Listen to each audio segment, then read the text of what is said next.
I am a homebody through and through, meaning give me the choice and I will choose to stay home for as long as you let me. But I have been traveling so much over the last couple of years. Specifically, it's just felt like a lot so far this year. So I've been gone 3 out of the last 4 weeks. And because of that, I've just learned some tips and tricks on how to travel well. Some things that I've learned along the way that really help me feel good when I'm traveling and really enjoy the experience. And so I thought I would share those with you today. And then I also asked you all over on Instagram to ask me any of your burning questions about traveling. So I'm going to answer some of those at the end of this episode as well. But before we dive in, I wanted to read a review from one of you that came in a couple of weeks ago. This review is from D. Marie Holm. It says, Bonnie, did you create this just for me? Wow, so good. Hands down, this is the best podcast. The content is exactly what I need to hear. So many tips for starting and running a creative business. So many things I didn't know. Every time I listen, I feel so encouraged. I leave the podcast feeling and knowing that I can work hard and see success I long for. Thank you, Bonnie and her team. Marie, I did make this just for you, and I'm so glad that you're enjoying it. Also, thank you so much for taking the time to leave me a review. They make my day. I read them every day. You all are awesome. If you want to leave a review, you can head on over to Apple Podcasts and just click leave a review. I would love to hear from you too. I'm Bonnie Christine, and this is where all things creativity, design, business, and marketing unite. I'm a mama living in a tiny town tucked right inside the Smoky Mountains, running a multi-7-figure business, doing the most creative and impactful work of my life. But when I first set out to become an entrepreneur, I was struggling to make ends meet and wrestling with how to accomplish my biggest dream of becoming a fabric designer. Fast forward to today, I'm not only licensing my artwork all over the world, but also teaching others how to design their creative life and experience the same success. I'm here to help you spend your life doing something that lights you up. I'll help you build a creative business that also creates an impact, changes people's lives, gives you all of the freedom you want, and is wildly profitable. Welcome to the Professional Creative Podcast. So I have about 6 things that I like to think about when I travel. And the most recent trip that I returned from was speaking at Convertkit's conference called Craft and Commerce.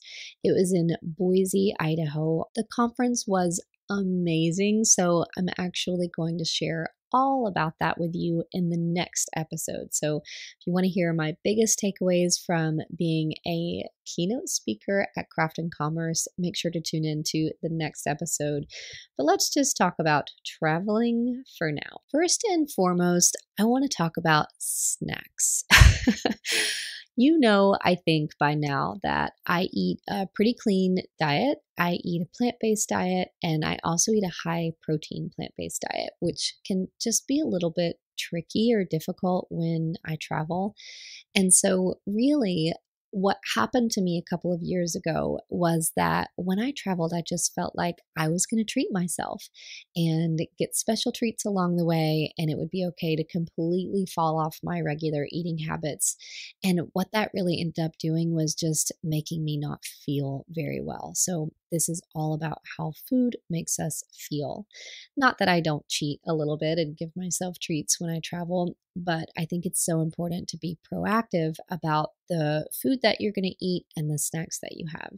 So I pack a lot of snacks with me in 3 different ways. So the first one is actually with me for travel days, because I don't know about you, but it's hard for me to find something really good at the airport. And so I want to be very proactive about anything that I would need 4-day of travel. So for me, that usually looks like packing just in my backpack that I'm going to have with me the whole day, a couple of different things. And I don't even know if what I pack matters because it's probably going to be completely different for you, whatever you feel good eating.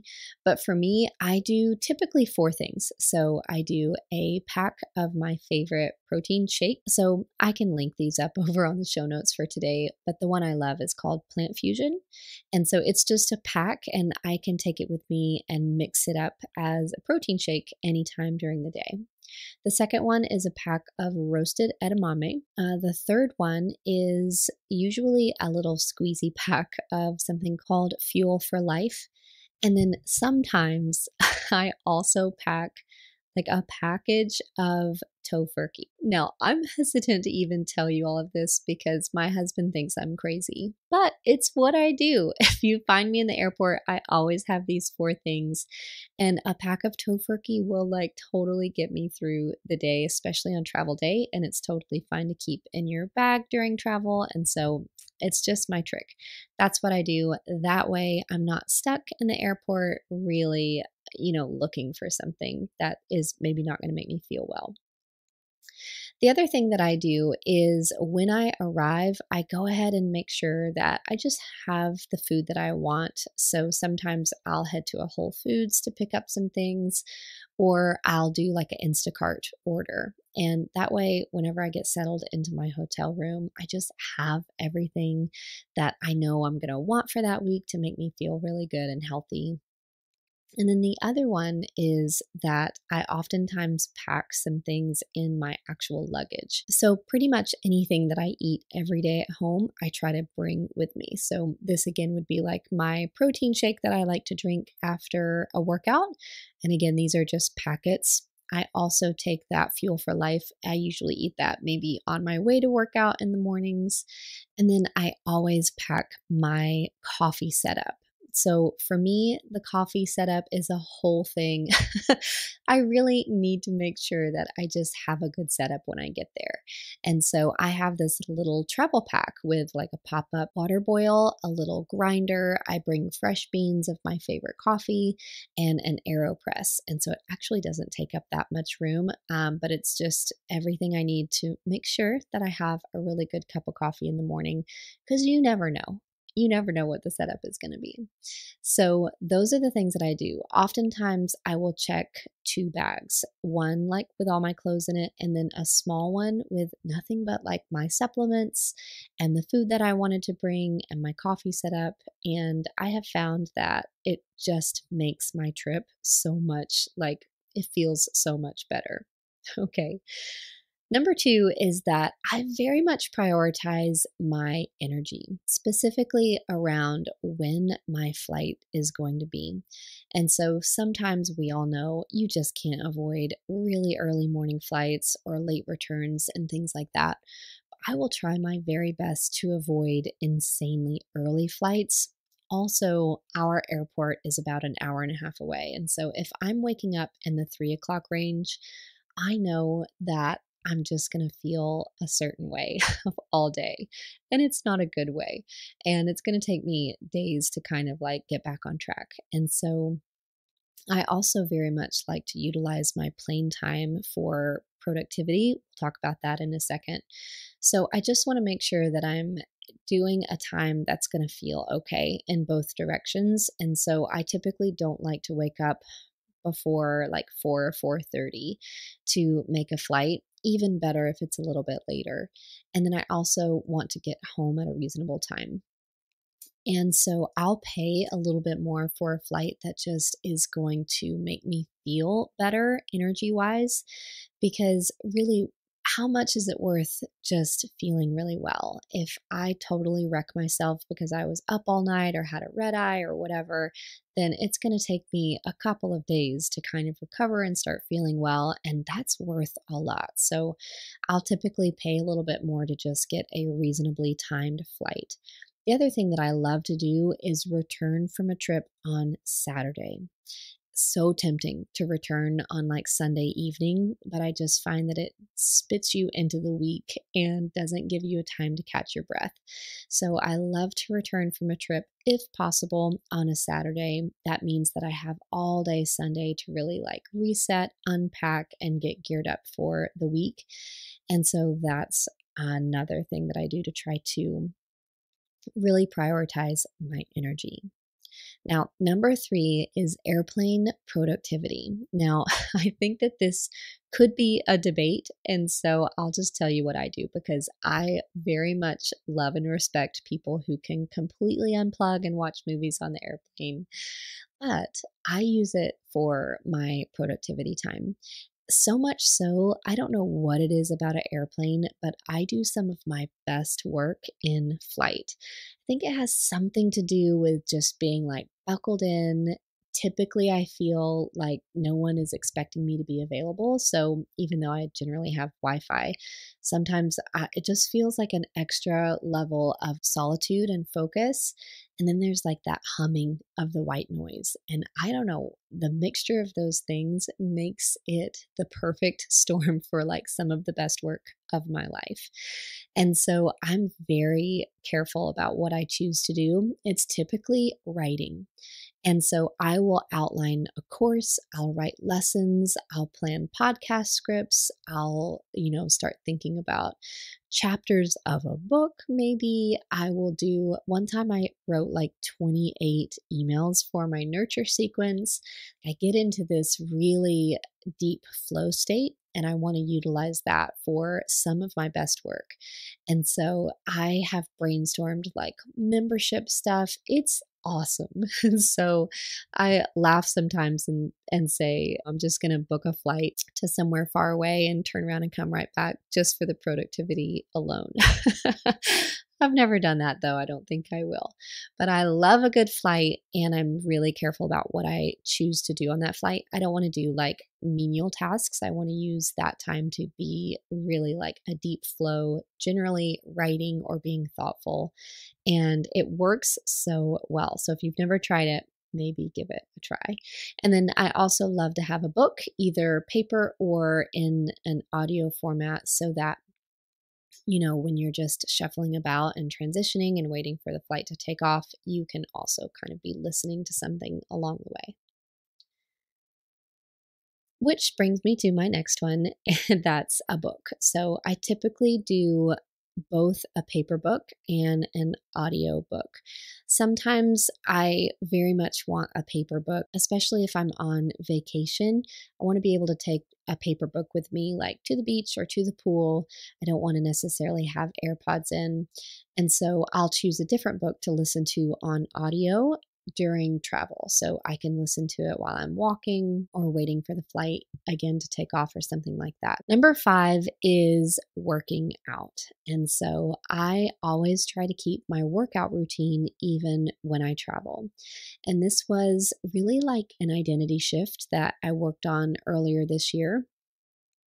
I wanted to identify as someone very disciplined. And so people like me do what is kind of the question that I would ask myself. And I'm like, the person that I want to become prioritizes health and gets up even on vacation or a work trip and exercises in the morning. And so I've just been doing it. No, like I don't debate with myself. I don't question it. Oftentimes before I go somewhere, I'll do some research on gyms in the area. Sometimes I end up at the hotel gym, but I love to drop into like a CrossFit gym or something like that when I travel. And oftentimes I'll go ahead and buy a week pass. So I just set myself up for success. Plan for it, look at the times of the classes, know which one I'm going to go to, and just do it. And I love that so much. It's also a really fun way to just kind of drop in and get to know different people in different places. And so absolutely keeping that workout routine up. Now, some leniency there, especially on travel days, that doesn't always work out. But if it's a normal day, getting up and hitting the gym for sure. And then the last one, number 6, is always thinking about opportunities to network or connect with someone when I travel. If there's anyone in the town that I'm going to that I have met before or have connected with, then I love to use that as an opportunity to be like, hey, I'm coming into town. Do you want to grab lunch? Or do you want to go for a walk? Or do you want to go to the gym with me or something? And this one I have to work out because not only am I a homebody, but I'm also an introvert.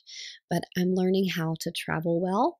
And I'm also learning how to extrovert well.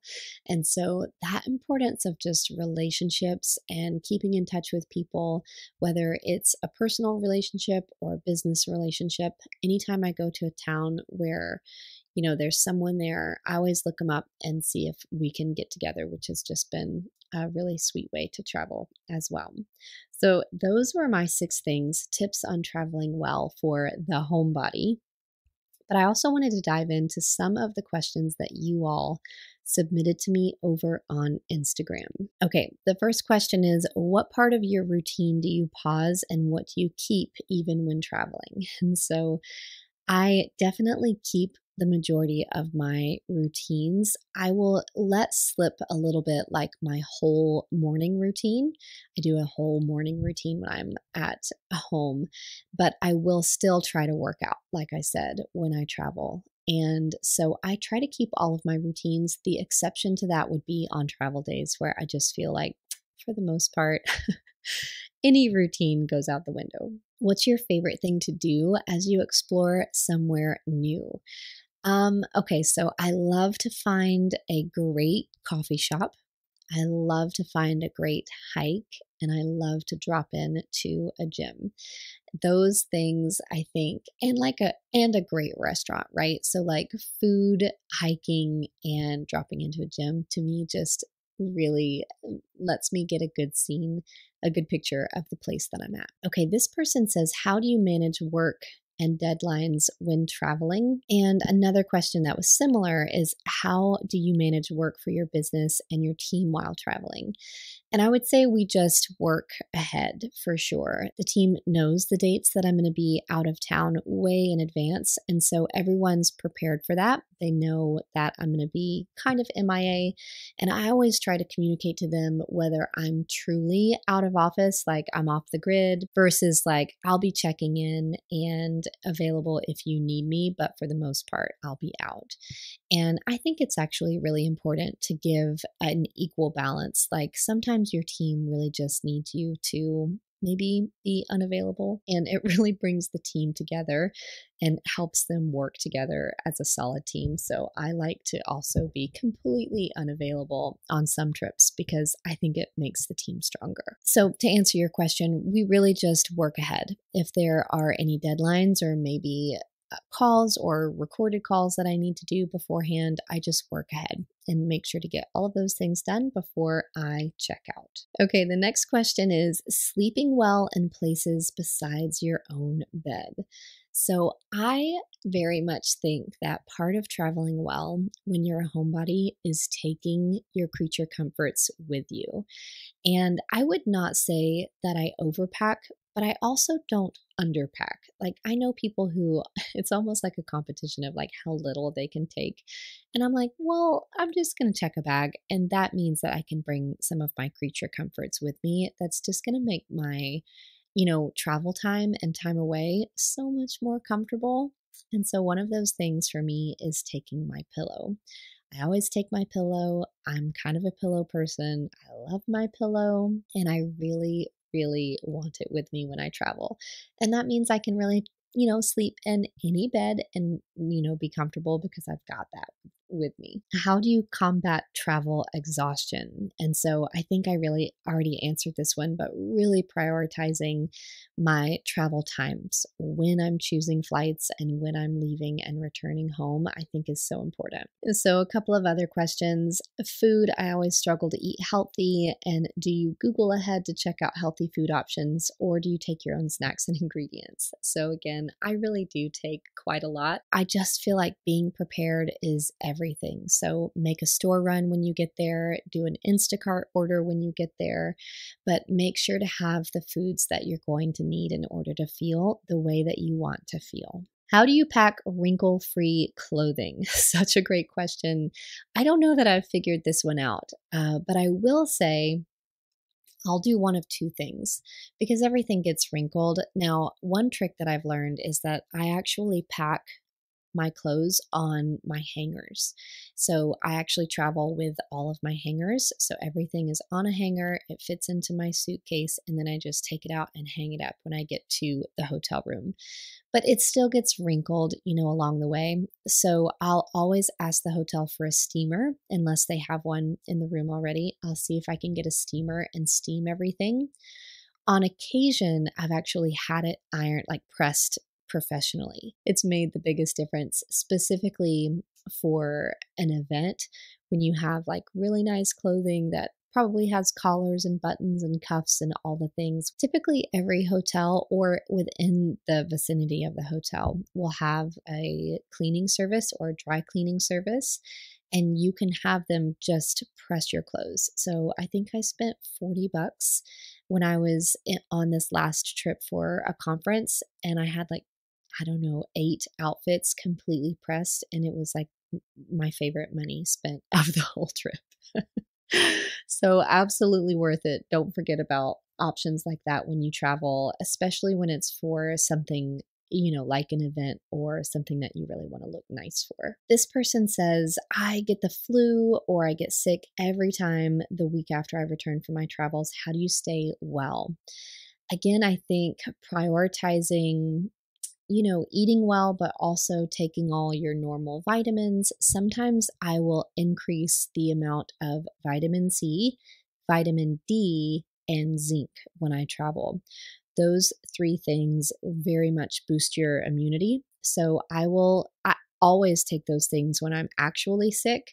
And so when I'm traveling, sometimes I'll take it, the same dose as if I were sick. And I think that helps prevent so much from happening because I rarely get sick. I also keep like a little bottle of sanitizer in my bag, and I'm just, extra careful. Do you check a bag or do you bring all your daily necessities when you go to a hotel? So I typically check 2 bags, one normal sized, and then one that's a carry-on size, but I don't need to necessarily have it with me on the plane. So I check that one as well. And again, the big one is for my clothes, my pillow, and my shoes and like toiletries. And the other one is kind of like all those creature comforts that I want: my coffee setup, my supplements, my food, vitamins. And it just makes the trip so much better because I've got everything that I want while I'm gone. Okay, last question that I'll answer is, do you bring any art supplies when you travel? And then another question was, how do you keep your creative routines while traveling? And I have to say, some trips I don't. Some trips I don't necessarily prioritize being creative or designing or anything. But if I am working on something, then I will bring it with me. And it kind of depends on the trip. So if I'm going to attend a mastermind, I always bring a little bottle of paint. I have some walnut ink that I love, a little paintbrush, and a little watercolor notebook. And it's small, and I can just have it with me. That way, when I'm listening to a presentation, I can kind of be painting or drawing at the same time. I'll also do that if it's a family trip, because if the kids are going swimming or something, I can kind of sit by close by and paint. And then if I'm working on like a fabric collection or something like that, I will scan things in ahead of time and work with them in a digital space, or I'll use the iPad. So it kind of depends on what I'm currently prioritizing and if I'm in the middle of a collection or not. And then if I'm not really pressed for any kind of deadline or anything like that, sometimes I just won't. I'll typically just turn to things like books and podcasts to take up my time as well. So those are some of the things that I've just figured out that work well when I travel. I think that we all travel differently, but prioritizing what you need to feel really good when you travel, I think is the key. Whatever that is for you, it's probably different for all of us, but don't feel bad about taking some of your creature comforts along the way if it's going to help you travel better. And I can't wait to see what you do on your next trip and where you go. Friends, create the beauty that you want to see come alive in the world. And remember, there's room for you.